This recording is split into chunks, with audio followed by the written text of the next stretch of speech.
से टच कर रहे हो सरकारी, but I really thank everyone कि आप लोग यहाँ आए। और जो रह गए, हो सकता है कई लोग रह गए हों, हमने इस करके भी बहुत लोगों को नहीं बुलाया क्योंकि थोड़ी चिंता का विषय है। और चिंता का विषय ये है कि आप लोग देख रहे हैं हर जगह ये बताया जा रहा है कि उधमपुर में बहुत सारे केसेस आ रहे हैं कोविड के। मेल है जो कि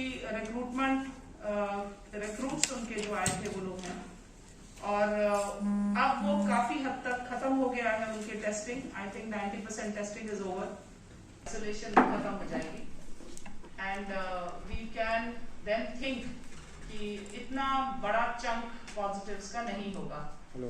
but at the same time कुछ चीजें हैं जो मैं अपना पिछले साल का तजुर्बा रहा है हमेशा, तो मेरी अच्छी चीजें जो होती हैं, पुरानी गलत चीजों को भूल जाना चाहिए और नहीं रिपीट करना चाहिए, मगर अच्छी चीजों को रिपीट करने में इससे फायदा होता है। ये दिमाग में रखकर मैंने आप लोगों को आज तकलीफ दी है। टू बिगिन विद कुछ चीजें डिविजनल लेवल के ऑफिसेज भी हैं, जोनल लेवल के ऑफिसेज भी हैं, ऑर्गेनाइजेशंस हैं, चाहे एक बंदे को नोटिफाई करिए, एक कोविड के प्रति जो भी जानकारी या गवर्नमेंट डायरेक्शंस हैं, 14 लोगों में से किसी एक काउंसलर की ड्यूटी लगा दें जिसको कोविड का सारा पता हो, राइट। सिमिलरली म्युनिसिपल काउंसिल में भी एक कोई ऐसा शख्स हो, चाहे वो काउंसलर हो चाहे वो नॉन काउंसलर हो, वो कोविड के बारे में म्युनिसिपैलिटी के लिए अगर किसी ने फैसला लेना तो वो हो।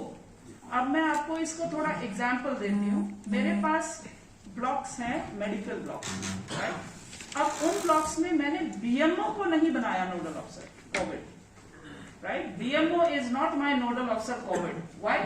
Because BMO is looking after many things. He is looking after vaccination, he is looking after testing, he is looking after non-COVID health issues. Non-COVID भी तो लोग बीमार हो रहे हैं ना, किसी की एक्सीडेंट है, सर्जरी है, बीमारी है, लाइफस्टाइल डिजीज है। तो अगर आप ऑल राइट अगर मैं बोलूं कि चेयरमैन साहब खुद से कोविड को मॉनिटर करें तो वो मुझे लगता है गलत हो जाएगा, क्योंकि चेयरमैन साहब को खुद से बहुत सारे और इश्यूज देखने हैं। तो कोविड के लिए हम लोग एक ऐसा बंदा फिक्स कर ले अपनी ऑर्गेनाइजेशंस में जो सिवाय कोविड के कुछ ना करे, ठीक है। That goes for the district hospital as well. Medical superintendent will not be my covid contact. Am I clear? So I will start with, क्योंकि मैंने कुछ स्कूल्स को भी बुलाया है, कुछ बाकी जगहों को भी बुलाया है, तो मैं चाहूंगी कि पहले आप जो लोग ऑफिशियल नहीं हैं और जो काउंसिल में नहीं है, म्युनिसिपल काउंसिल नहीं, डीडीसी काउंसिल नहीं और ऑफिसर्स नहीं, ऐसे 3 लोगों को छोड़ के मुझे थोड़ा इंट्रोडक्शन दे दें कि कौन कौन लोग यहाँ बैठे हैं।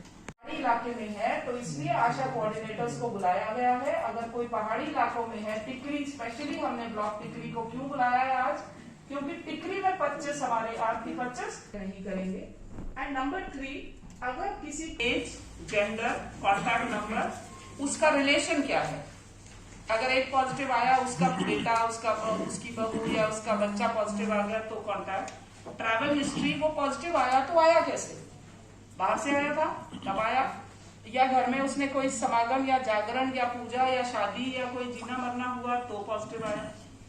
Address, date of confirmation of test, कब उसका टेस्ट रिपोर्ट आई।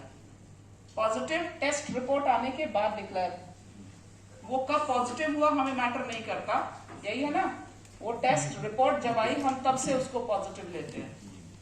तो 10 दिन के बाद, उस टेस्ट रिपोर्ट की डेट के 10 दिन के बाद उसको हमने नेगेटिव डिक्लेयर करना होता है। If he doesn't have a symptom, retest अगर वो खुद से करवाना चाहे तो करवाएं, अदरवाइज रीटेस्ट भी अभी जरूरी नहीं है, मैंडेटरी नहीं है।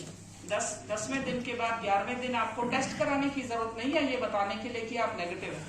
अगर आपको सिम्टम नहीं है तो डिक्लेयर करना है कि हम नेगेटिव हैं, और वो डिक्लेरेशन नोडल ऑफिसर करेगा कि अब इसके 10 दिन पूरे हो गए, राइट। डॉक्टर स्पोर्ट्स एसोसिएशन मिले आज तक?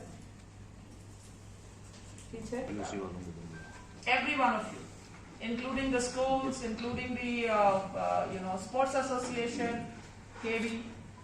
So now coming to the next issue, एक तो हम नोडल ऑफिसर्स बना लेंगे और उन सब नोडल ऑफिसर्स को आ जाइए। And I will not spare the schools, I will not spare any organization, चाहे वो प्राइवेट है, चाहे वो फौजी है, चाहे वो यूनिफॉर्म्ड है, चाहे कोई भी, क्योंकि जिस नोडल ऑफिसर की मैंने ड्यूटी कोविड को लेके लगाई है, वो नोडल ऑफिसर अपनी जेब से पे करेगा अगर उसने होम आइसोलेशन मॉनिटर नहीं किया तो। होम आइसोलेशन होता क्या है? होम आइसोलेशन वो वर्ड है जिसमें कि ऐसे लोगों को अलग थलग कर दिया जाता है पॉपुलेशन से जो लोग बीमार हैं यानी कोविड पॉजिटिव हैं मगर सिम्टोमेटिक नहीं है, उनमें कोई सिम्टम नहीं है, उनको खांसी जुकाम बुखार जैसी चीजें नहीं हैं और वो क्लियरली अकेले रहने से बच जाएंगे, बाकी पॉपुलेशन भी बच जाएगी। अगर उनको थोड़ा सा भी वो होता है, सिम्टम नजर आता है, तो उसको इमीडिएटली रेफर करना होता है। अगर वो सिम्टम घर में कंट्रोल नहीं किया जाता तो मैं डॉक्टर को बोलूंगी, अभी डॉक्टर्स आपको बताएंगे कि कैसे सिम्टम्स में इमीडिएटली उनको रेफर करना है। यूज करेगा और सपोज करिए वो बहुत दूर रहता है, बसंतगढ़ में रह रहा है, कहीं और रह रहा है, या चनैनी के ऊपर इलाकों में रह रहा है, तो वो टॉयलेट इस्तेमाल करेगा जो घर के अंदर है। बाकी के लोग या तो दूसरा टॉयलेट बनाना है उनको, मतलब हमने ये भी किया था कि हमने उनको टेम्पररी टॉयलेट्स बनवा के दिए थे, अगर नहीं बनता डजंट मैटर और वो बीमार है तो उसको इमीडिएटली ये लोग कोविड केयर सेंटर में रेफर करते हैं। मैं पहले तो ये क्लियर कर दूं कि उधमपुर के केसेस फोर्सेस के ज़्यादा हैं, तो उधमपुर वालों को पैनिक होने की कोई आवश्यकता नहीं है, but at the same time alert होने की आवश्यकता ज़रूर है। We need to be very alert और इसके लिए हमने आज छुट्टी वाले दिन सबको बुलाया था और मैं सबका धन्यवाद करती हूँ कि सारे लोग आ गए। इसमें ज़्यादा ज़रूरी ये है कि जब हमारा कोई भी, जब हम टेस्टिंग इतनी बढ़ा रहे हैं, अभी इस समय हमारी टेस्टिंग बहुत हाई हो रही है, तो जब टेस्टिंग बढ़ाएंगे तो पॉजिटिव्स भी आएंगे, इसके लिए हमें मेंटली प्रिपेयर रहना चाहिए। बल्कि अच्छा है कि टेस्टिंग हम बढ़ाएंगे तो हमारा पॉपुलेशन में से पॉजिटिव इमीडिएटली निकल के बाहर आ जाता है। दूसरी बात ये कि हम लोग ऑफिसेज में we are trying to keep distance, और हम लोग कोशिश मेरी आज सबको ये बताने की थी, त्योहारों का मौसम है और शादियों का आगे सीज़न आने वाला है, तो हम लोग कर्फ्यू में कोई ढील नहीं देने वाले। कोई ढील 10 बजे के बाद नहीं दी जाएगी। 9 बजे के बाद अपना काम ख़त्म करना शुरू कर दें, 10 बजे तक अपना पूरा जो फंक्शन है क्लोज़ कर दें, और इसमें किसी तरह की कोई फ्लेक्सिबिलिटी नहीं है। कर्फ्यू का वायलेशन पीनल एक्शन इनवाइट करेगा। This is what we wanted to tell everyone.